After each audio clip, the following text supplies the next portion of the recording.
ഒരു വലിയ spiritual deliverance നടക്കുക. നിന്നെ മൂടി അന്ധകാരം, നിനക്ക് സഡേഷൻ തന്ന ദുരാത്മാവ് ഇന്ന് നിന്റെ മൈൻഡ് വിട്ടുപോവുക. പാടാനും പ്രാർത്ഥിക്കാനും കഴിയാതെ നിന്നെ ഇട്ട് വേവലാതി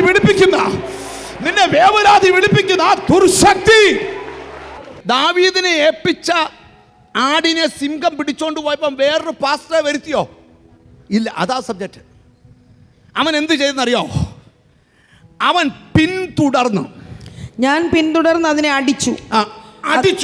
അതിന്റെ വായിൽ നിന്ന് ആട്ടിൻകുട്ടിയെ വിടുവിച്ചു. നിങ്ങൾ നോക്കിയേ, അഭിഷേകമുള്ളവന്റെ വടി ഒന്ന് സ്പർശിച്ചാൽ ശത്രു പിടിവിടും. ഞാനൊരു പദം വെളിപ്പാടി പറയുക, ശത്രു പിടിവിടത്തക്ക ഒരു സ്പർശനം ഇന്ന് മീറ്റിങ്ങിനകത്തോടണം. നിന്റെ നന്മയെ അപഹരിച്ചോണ്ടിരുന്ന ആ കരം പിടിവിടത്തക്കവണ്ണം ഹോളി സ്പിരിറ്റ്, യേശുവിന്റെ നാമത്തിൽ ശത്രു വഴിമാറുന്നു, പിടിവിടത്തക്കവണ്ണം